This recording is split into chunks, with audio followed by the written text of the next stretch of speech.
Bonjour à tous, j'espère que vous allez bien. Bienvenue pour ce nouveau numéro du petit exo de colle, aujourd'hui numéro 138. Et pour ce numéro, je vous propose un exercice qui va entremêler algèbre et analyse et qui va se faire en deux temps et qui aura pour but d'étudier, étant donné un ensemble de polynômes fixés, l'ensemble des racines que l'on peut atteindre en considérant les polynômes non nuls de cet ensemble. L'énoncé précis du jour pour aujourd'hui donc est le suivant, soit E, l'ensemble des polynômes à coefficient dans -1, 0, 1. Considérons A l'ensemble des racines réelles des polynômes non nuls de E. On aimerait alors montrer que A est un sous-ensemble dénombrable de l'ensemble B que vous voyez ci-contre.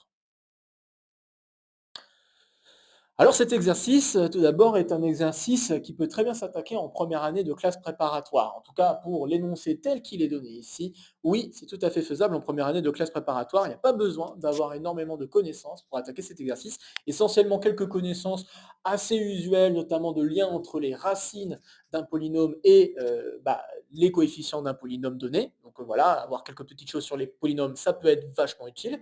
Et puis, bien sûr, bien connaître ce qu'on entend par dénombrabilité d'un ensemble, ça aussi, ça me paraît assez important. Pour le reste, c'est le début donc d'un énoncé d'exercice, hein, je vous en avais parlé lors du dernier petit exo de colle. C'est le début d'un énoncé d'exercice qui est tombé en oral XENS cette année en 2025 et qui avait pour but d'étudier donc cet ensemble de racines réelles de polynômes dans un ensemble bien précis. Alors c'est vrai qu'on n'a pas beaucoup l'habitude d'attaquer des exercices de ce goût-là, donc là on vous propose de fixer un ensemble de polynômes et de regarder l'ensemble des racines associées. C'est vrai que c'est pas un truc très usuel et pourtant, je trouve qu'il y a pas mal de petites techniques qui peuvent être bons d'avoir sous le coude à travers, différents types d'exercices, donc là, notamment des exercices faisant intervenir des polynômes ou des exercices faisant intervenir de la dénombrabilité. Ça fait aussi, travailler les réflexes autour de toutes ces notions et donc je trouve ça vraiment très intéressant. Alors ce qui va m'intéresser encore plus, ça va être la question d'après, je vous le divulgage dès maintenant, mais en effet, l'énoncé complet, c'était aussi de démontrer que l'ensemble A et dense dans l'ensemble B. Et ça, c'est un exercice très, très, très difficile. Alors voilà, j'appuie beaucoup sur le trait et donc ça sera en fait justement l'objet du prochain numéro de l'exo de colle qui suivra donc ce petit exo de colle, l'exo de colle numéro 138. D'ailleurs, ils auront donc le même numéro, ça sera donc pas trop difficile de faire le lien entre les deux. Mais donc oui, j'ai eu, de la misère, on peut le dire, à me poser la question: «Est-ce que, je vais, chercher à couper cet exercice en 2?» Et j'ai réussi à me motiver à le découper finalement en 3. Donc vous avez vu déjà une première partie lors du petit exo de colle numéro 37 qui n'a a priori rien à voir avec, ce qu'on va faire là, en tout cas pour les 2 prochains exercices, mais qui finalement va intervenir à un moment ou à un autre dans les exercices et bon voilà, je ne vais pas vous divulgacher tout ça, mais bref, je trouve que c'est vachement joli comme exercice. Il y a vraiment beaucoup de trucs à, apprendre et à aussi essayer de comprendre dans ces exercices-là et c'est pour ça que, voilà, à la base, je pensais en faire un seul exercice parce que, c'était proposé comme ça. Sauf qu'il y avait tellement de matière à proposer que ça m'a paru, un peu plus simple de vous proposer, cet exercice en plusieurs morceaux. Voilà et puis, on va pas se mentir, ça fait aussi un peu contenu sur YouTube. On va pas donc, dire non à ça. Bref, donc j'ai pas grand-chose d'autre à dire concernant cet exercice. C'est vraiment un exercice, en tout cas une première partie d'exercice assez simple à aborder. Donc je vous invite dès maintenant à faire une pause sur la vidéo pour essayer de résoudre l'exercice par vous-même avant que je ne vous dise quoi que ce soit d'autre. OK, alors on va attaquer cet exercice et avant toute chose, je vais vous proposer un plan et mon plan sera donc le suivant. Alors, il y a plusieurs choses qu'il faut bien noter dans l'énoncé. Il y a le côté dénombrable, ça d'accord, mais il y a aussi le côté sous-ensemble. Et donc, il faut essayer de démontrer ces deux choses-là. Alors, pour pouvoir démontrer ces deux choses-là, on va commencer par une première chose qui est, je pense, un réflexe hyper important à avoir devant des exercices de mathématiques, mais aussi dans d'autres types d'exercices comme les exercices de physique, physique mécanique, ce genre de choses. On va d'abord regarder les symétries du problème. Donc là, on va essayer de déterminer des symétries dans les ensembles A et B. Et il y aura notamment 2 symétries qui vont m'intéresser grandement et ces symétries, vous pouvez plus ou moins les pressentir quand vous regardez l'ensemble B que nous avons, pardon. Et vous pourrez, vous amuser à essayer ensuite de constater si ces symétries apparaissent aussi pour l'ensemble A. Voilà. Donc ça, c'est une première chose. Deuxième chose qu'on va faire, c'est montrer l'inclusion. Et c'est là où il est important de connaître justement le lien entre les coefficients d'un polynôme et les racines d'un polynôme. Ça peut être assez utile. Alors bon, en soi, on n'a pas forcément besoin d'un énorme lien. On ne va pas en avoir besoin autant que dans d'autres exercices que nous avons pu faire du même genre. Je vais vous mettre en lien en description si ça vous intéresse de voir d'autres exercices faisant intervenir des liens coefficients-racines pour les polynômes. Mais bon, on va pas avoir tant besoin d'aller très loin sur ce lien coefficient-racine, mais il va falloir quand même un peu exploiter ce genre de choses pour pouvoir conclure l'inclusion que l'on demande. Et puis aussi jouer un petit peu avec les symétries pour simplifier les choses à démontrer. Et puis la troisième chose donc qu'on va démontrer, qui pourrait se faire complètement indépendamment du reste, c'est le fait que A est dénombrable. Et en fait, bah oui, vous pouvez le démontrer, le fait que A est dénombrable, sans même avoir démontré l'inclusion ou les symétries. Hein, ça n'a pas vraiment d'importance. Le fait de démontrer que c'est dénombrable, vous pouvez vraiment le faire à part des autres questions. Et, et il suffit juste d'avoir bien compris ce qu'est en fait l'ensemble A qu'on veut étudier. Si vous avez bien compris ça et que vous le traduisez correctement pour pouvoir y voir la dénombrabilité, eh bien normalement, les choses vont couler de source. Bien, bah, je pense que j'ai dit ce qu'il fallait dire concernant le plan. Donc je vais vous inviter à nouveau à faire une pause sur la vidéo pour attaquer l'exercice d'aujourd'hui avec le plan que je vous ai proposé, en espérant que ça vous simplifie un petit peu la vie, avant donc que je vous donne la résolution complète. Très bien, j'espère que vous aurez essayé. C'est vraiment un exercice très sympa à faire. Je vais vous montrer que je n'ai pas menti, c'est bien un exercice qui s'attaque en première année de classe préparatoire. Il n'y a pas de grande difficulté. Alors on va attaquer les symétries. Et pour les symétries, bon, il y en a une qui devrait vraiment vous sauter aux yeux, c'est l'opposition. En effet, si vous prenez un nombre dans l'ensemble B, vous prenez son opposé, il reste dans B. Maintenant la question qui se pose, c'est est-ce que pour l'ensemble A, c'est pareil? Eh bien en effet, ça va être pareil. Donc on va montrer que si alpha est dans A, alors moins alpha est aussi dans A. Et pour ce faire, bon, bah, on utilise la définition, donc on a alpha dans A, ça veut dire qu'il existe un polynôme dans E non nul, tel que P de alpha égale 0. Et puis une fois qu'on a ça, eh bien, on va définir un autre polynôme qui normalement devrait un peu couler de source par rapport au polynôme de départ. On veut que ce polynôme s'annule en moins alpha. Donc ce qui semble assez simple à faire, c'est de poser Q de x comme étant égal à P de moins x. Donc si je fais ça, le polynôme que je vais obtenir, bah, je vais juste m'amuser à changer le signe des puissances impaires de mon polynôme P de départ, et en changeant le signe, bah, je reste avec des coefficients qui valent soit 0, soit 1, soit moins 1. Pas de problème. Donc ça, c'est bien un polynôme, et c'est bien un polynôme dans E. Et maintenant, bah, si je regarde Q de moins alpha, en effet, ça fait P de alpha, et donc ça fait 0. Conclusion, moins alpha, et en effet dans A. Terminé. Voilà. Rien de très difficile. Maintenant, la deuxième symétrie qui est un peu moins facile à voir, mais qui peut quand même se deviner par rapport à l'ensemble B, c'est par rapport à l'inverse. En effet, vous pouvez constater par rapport au bord des intervalles que vous avez 2, l'inverse de 2, vous avez moins 1,5, l'inverse de moins 2.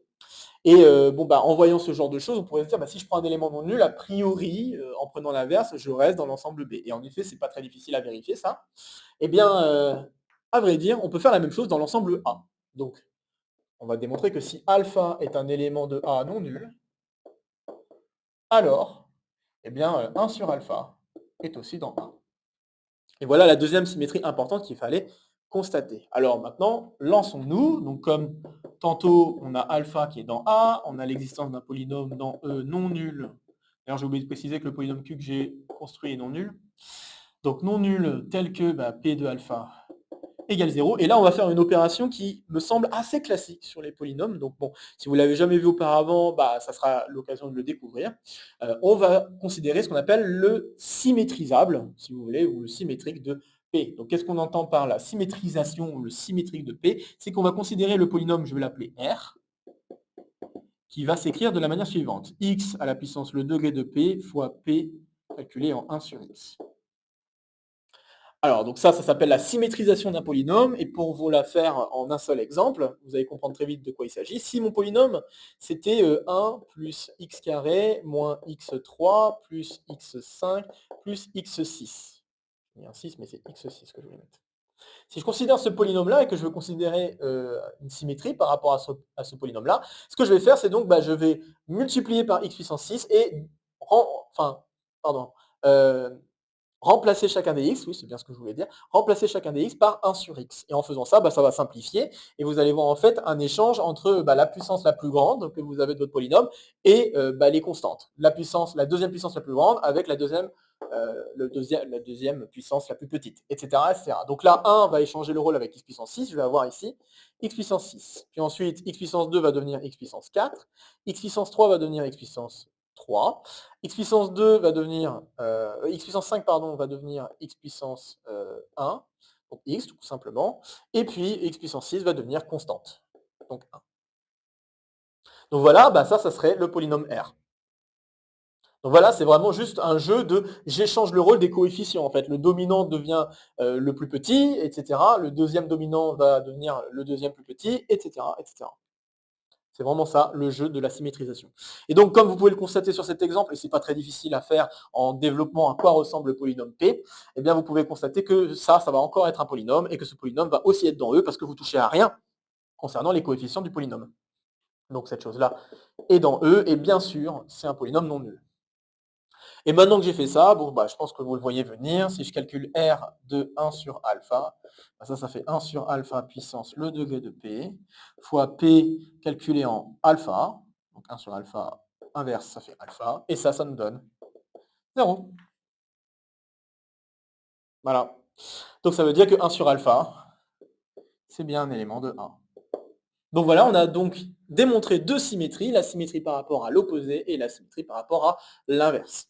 Alors oui, petite parenthèse, on aurait pu s'amuser à commencer à faire des calculs avec quelques petits polynômes, genre x, x-1, x plus 1, et puis commencer à regarder aussi les carrés. Mais je pense que ça donne pas encore, enfin je trouve que ça ne donne pas suffisamment d'intuition pour savoir exactement ce qu'il faut faire. Quand on commence à faire des petits calculs, pourquoi pas, ça nous donne des exemples d'éléments qui sont dans A, mais ça ne nous permet pas vraiment de pressentir quel genre de manipulation il faut faire pour démontrer le résultat qui est demandé. Donc c'est pour ça que je ne me suis pas lancé à faire des exemples, je me permets de le dire, c'est parce que bah, je pense que ça n'apporte pas grand-chose de faire des exemples, à part juste de bien comprendre l'énoncé. C'est tout. Je ne dis pas que, et je le redis quand même, c'est important d'en faire des exemples, hein. Bien sûr, c'est très important d'en faire. Mais je trouve que ici, bon, mis à part juste la compréhension de l'énoncé, ça n'a pas beaucoup d'intérêt. Voilà, c'est mon avis là-dessus. Hop. Cet avis ne marche pas sur tous les exercices. Bien sûr, moi, en général, je préconise de faire des exemples. C'est hyper important. Ne serait-ce même, comme là je viens de le dire, pour comprendre l'énoncé. Même juste pour ça, faut en faire. Mais bon, bah, il y a des exercices dans lesquels, bon, même si on comprend l'énoncé, bah, ça ne permet pas forcément de voir tout de suite comment s'y prendre. Voilà. C'est mon avis là-dessus. Donc, le 2, eh bien, on va chercher à montrer que A est inclus dans B. Et là, bon, ça va être un peu spécial. Mais en fait, on va démontrer que A n'a pas d'élément plus grand que 2.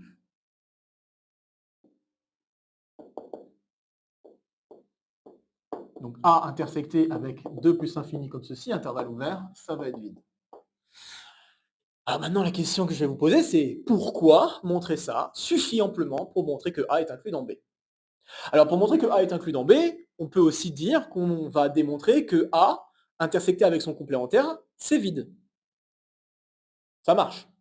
Et c'est quoi le complémentaire? Bah, le complémentaire, si on regarde d'un peu plus près ce que ça peut être, on va se retrouver avec un ensemble qui est symétrique lui aussi par rapport à l'opposition et l'inverse.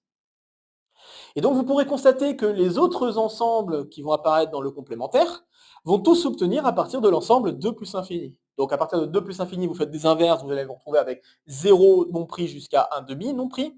Et puis bah, si vous faites l'opposé des deux choses, vous allez vous retrouver avec les ensembles de part et d'autre. Et donc, bah, si vous arrivez à montrer que cette intersection est vide, bah, ça veut dire que l'intersection de A avec les autres ensembles doit être vide. Parce que si ce n'était pas vide, par les opérations qu'on vient de dire, d'inversion et d'opposition, eh bien, on devrait trouver un élément dans cet ensemble. Voilà. J'espère avoir été clair. Je vais l'écrire un peu plus proprement vers la fin de cette question. Mais voilà en quoi ça a été utile d'étudier les symétries. Et maintenant, ce qu'on va faire, c'est qu'on va utiliser un résultat. Alors, résultat qui se nomme la borne de Cauchy. Bon, alors Cauchy a donné des noms à beaucoup de théorèmes, d'ailleurs, au passage. bon, dès qu'on parle de Cauchy, on sait peut-être pas forcément de quel résultat on parle. Alors, tiens, fun fact, pour ceux qui ne savent pas forcément, si, un jour vous faites des mathématiques dans d'autres pays, vous pourrez être surpris de constater que, les noms des théorèmes ou, de certains lemmes que vous connaissez bien parfois, ne portent pas le même nom, dans d'autres pays. Voilà, donc voilà, petit truc gratos. Je ne vais pas vous donner d'exemple parce que j'aimerais juste vous laisser le soin d'en découvrir quelques-uns. Mais voilà, c'est assez rigolo de constater ce genre de choses, et donc bah, ça, c'est vraiment lié à, l'histoire mathématique de manière générale, puisque bon, bah, il y a eu une époque assez lointaine maintenant, hein, il paraîtrait. Bon, lointaine, pas tant que ça en fait, mais il y a en tout cas quelques centaines d'années, eh bien, il y avait beaucoup moins de communication qui était possible entre les mathématiciens et évidemment, bah, il peut y avoir des gens qui peuvent avoir démontré le même résultat en étant dans des endroits très distincts. Voilà et du coup, bah, les noms des résultats, pardon, portent souvent le nom de la personne qui vivait dans tel ou tel pays. Peut-être est-ce, un côté, patriotique? Je ne sais pas, peut-être. Mais, voilà, sachez qu'il peut y avoir une question, de ça, qui peut expliquer. Ça explique pas forcément tous les changements de nom, mais ça en explique quelques-uns. Je ne vais pas rentrer dans plus d'histoire mathématique, vous savez à quel point je suis nul en histoire mathématique. Vous l'avez bien vu dans le premier épisode d'un truc en plus. Si vous ne l'avez pas vu, je vous mets le lien en description. Mais voilà, je peux être assez mauvais quand je me lance à faire des histoires mathématiques. Donc, je vais m'arrêter ici. Borne de Cauchy. Alors, quel est son énoncé? J'ai un polynôme, la i x puissance i allant de 0 à n, avec n entier naturel non nul pour simplifier vraiment les choses. Et puis, parce que sinon, mon polynôme n'a pas beaucoup d'intérêt. Et puis, AN non nul, les AI, tous des complexes. Hein, on va généraliser un petit peu les choses, on va travailler sur les complexes.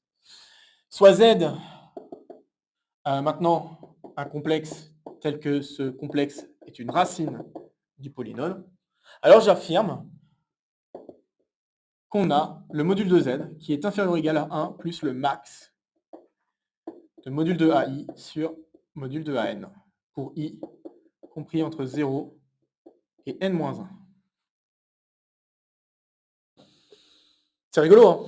Donc ouais, en effet, on peut démontrer ce genre d'inégalité sur les racines. Alors c'est pas du tout la même inégalité qu'on avait pu chercher à démontrer, il y a quelque temps de cela, dans un autre exercice, hein, ça doit être en lien en description, comme je l'ai mentionné. Mais là, c'est encore une autre petite propriété sur les racines par rapport au coefficient du polynôme. Alors cherchons-le donc à le démontrer. Je vous invite dès maintenant à faire une pause sur la vidéo pour essayer de démontrer ce résultat sans moi, avant que je fasse donc une preuve de celui-ci. OK, j'espère que vous aurez essayé, donc c'est parti, preuve. Tac. Alors, eh bien, je vais commencer par dire, oui, c'est ça, bah, il y a un cas facile qu'il faut traiter tout de suite, c'est si le module de z est plus petit que 1, bon, bah, terminé. Puisque là, ce max-là, il est positif. Donc, bah, si votre module de z est plus petit que 1 étant plus petit que 1 plus ce max, bah, forcément z, module de z est plus petit que le calcul qu'on veut faire par transitivité de la loi, enfin de la relation inférieure ou égale. Bref, donc ça c'est OK. Alors maintenant, on va supposer le module de z comme étant supérieur strict à 1. Et donc, bah, on sait que P de z fait 0. Donc ça veut dire en particulier que AN z puissance n, c'est égal à moins la somme pour i allant de 0 à n-1 de AI z puissance i. Et maintenant, si j'utilise les modules et que je fais des inégalités triangulaires, je vais conclure que le module de AN fois le module de Z à la puissance n, c'est inférieur ou égal à la somme, pour i allant de 0 à n-1, du module des AI fois module de Z à la puissance i. Maintenant, ce qu'on a très envie de faire, c'est de mettre en facteur le max des valeurs, enfin des modules que nous avons pour les AI. Et donc, bah, si je fais ça, bah, je vais avoir un inférieur ou égal le max en question, max sur i des modules de AI, fois la somme pour i allant de 0 à n-1 de module de z à la puissance i. Et là, bon, on le voit tout de suite, on a une série géométrique, enfin une somme géométrique, et donc on applique la formule, hein, bien sûr. Là, on peut l'appliquer parce que z est différent de 1, clairement, à cause de la condition qu'on a là. C'est pour ça que c'était important d'avoir traité ce cas-là avant. Et vous allez voir qu'il y a un autre truc qui fait que c'était important d'avoir traité ce cas-là avant. Donc on a ça, et puis du coup, on va avoir ça qui est égal donc à max sur i de module de AI fois module de z à la puissance n moins 1 sur module de z moins 1. Et là, l'idée qu'il faut avoir pour aller jusqu'au bout, c'est de se dire, bah, dans les inégalités, j'aimerais bien me débarrasser du module de z à la puissance n. Et pour m'en débarrasser, ça peut être bien de dire que ce truc-là, il est inférieur à module de z puissance n sur module de z moins 1. Dégager en fait le moins 1. Et là, on peut le faire parce que bah, le module de z est plus grand que 1 strictement, donc ça veut dire que le module de z puissance n est plus grand que 1 strictement, tous les termes sont donc positifs, il n'y a pas de problème, on peut alors en effet écrire ceci. Donc c'est là où vous voyez qu'avoir pris un module de z plus grand que 1, c'était quand même assez important. Donc je dégage le moins 1. Voilà.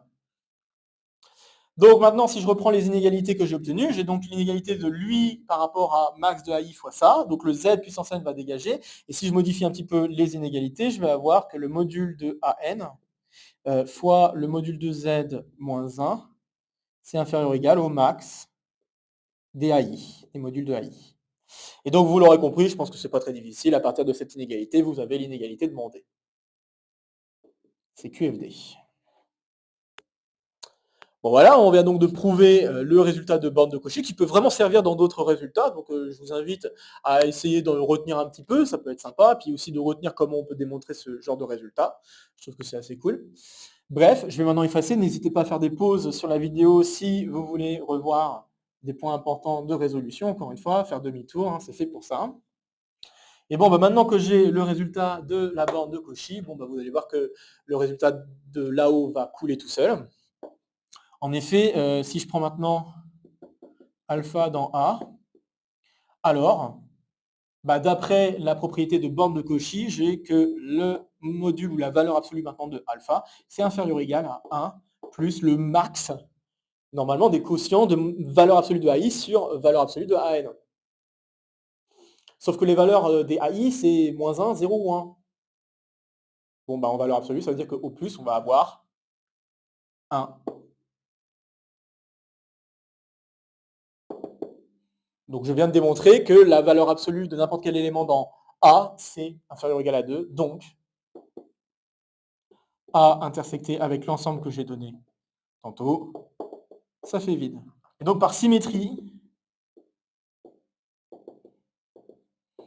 on a que A intersecté avec tous les cocos qu'on obtient à partir de lui en faisant des symétries, donc c'est-à-dire moins infini, moins 2, si on fait l'opposé. Union, ensuite on a moins 1 demi, 0. Union 0, 1 demi. Union 2 plus infini.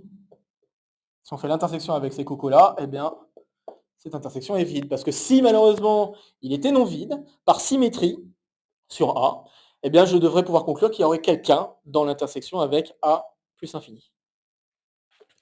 Et donc, bah, c'est terminé. Là, je viens de démontrer en fait que A intersecté avec le complémentaire de B, bah, c'est vide. Donc, ça veut dire que A est en effet inclus dans B. Yes. Bon, bah, il reste un dernier point, la dénombrabilité.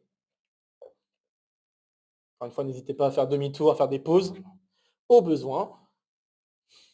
Bon, bah là, la dénombrabilité, pour ceux qui ont l'habitude de faire des exercices de genre, normalement, ça devait aller tout seul. Donc, comme j'ai dit, il suffisait de bien comprendre quel est notre ensemble A. A, c'est l'ensemble des racines réelles des polynômes non nuls de E. Donc, si je voulais m'amuser à l'écrire autrement, je pourrais dire que A, c'est donc l'union, pour P dans E non nul, de quoi? Bah, de l'ensemble des racines réelles, donc des alpha réelles, telles que P de alpha égale 0. Alors, étant donné un polynôme, vous devez savoir que le nombre de racines d'un polynôme, c'est au plus le degré de ce polynôme. Donc, autrement dit, l'ensemble des racines complexes ou réelles d'un polynôme, bah, c'est fini. Donc, ces ensembles-là sont finis. Et maintenant, la question qui se pose, c'est qu'en est-il de E, ou de E privé de 0? Alors, bah, pour E privé de 0 ou pour E, bon, bah, E, c'est l'union de 0 avec une grosse union des entiers naturels, des ED, avec ED, bah, c'est l'ensemble des polynômes dans E, tel que le degré de ce polynôme est égal à D. Et vous pouvez constater que ED, c'est un ensemble fini, tout simplement parce qu'il est isomorphe à moins 1, 1, 3, moins 1, 0, 1 à la puissance D-1. Alors cet isomorphisme est assez évident, il suffit juste de faire, le lien avec les coefficients de votre polynôme. Le coefficient dominant doit être non nul, donc c'est le coefficient au degré d et après les autres coefficients, vous avez le choix, hein, -1, 0 ou 1. Donc il est là, hein, l'isomorphisme, assez évident. C'est plutôt une enfin, c'est un isomorphisme d'ensemble, hein, qu'on se l'accorde. Mais bref, ça vous donne une bijection et cette bijection vous dit du coup que votre ensemble est fini. Donc le ED, les ensembles ici sont finis. Donc là, c'est fini. Et puis bah, D, c'est dans l'ensemble des entiers naturels, ça c'est dénombrable. Donc vous avez ici une union dénombrable d'ensemble fini. C'est donc dénombrable. Voilà. Et puis union ça, bah évidemment, ça reste dénombrable. Et bon bah, vous êtes en train de faire donc pour A une union d'ensemble fini, union dénombrable d'ensemble fini. Donc lui aussi est dénombrable. Ceci donc conclut cette première partie d'exercice d'oral XENS. Bon, j'espère vous avoir convaincu que c'était pas si méchant, en tout cas pour cette partie-là, montrer que nous avons un sous-ensemble dénombrable de B. Donc il y a quand même quelques petites difficultés qui relèvent de réflexes qui est important à avoir à travers les exercices. Donc là, les questions de symétrie par rapport à l'opposé ou par rapport à l'inverse, je pense que ça, c'est quand même assez important. Il y a la petite propriété sur les bornes de Cauchy que je trouve assez jolie. Et bon, bah, je vous invite à le retenir pour divers exercices que vous pourriez rencontrer sur les polynômes. Je pense que c'est plutôt sympa. Et puis bah, là, on a retravaillé un petit peu de dénombrabilité. Je pense que ça fait pas de mal. La dénombrabilité, bon voilà, c'est important de faire quelques exercices dessus et de ne pas oublier ces réflexes comme là, voir qu'on a une union dénombrable d'ensemble dénombrable ou d'ensemble fini, et ça permet de conclure qu'on a dénombrabilité. Bon ben voilà, bah, j'ai pas grand chose d'autre à dire concernant cet exercice, vous savez tout. Donc bah, prochain numéro, ça sera l'exode numéro 138, où nous allons démontrer en plus de ça que notre ensemble A, il est dense dans l'ensemble B. Et vous pouvez d'ores et déjà commencer à y réfléchir, parce que bah, c'est pas un exercice facile du tout. Alors là, pas du tout.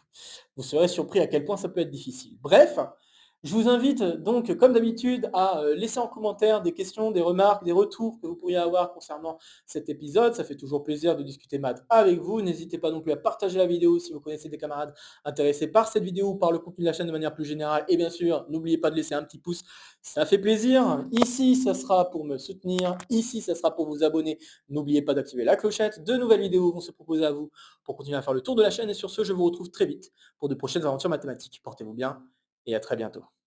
Salut à tous!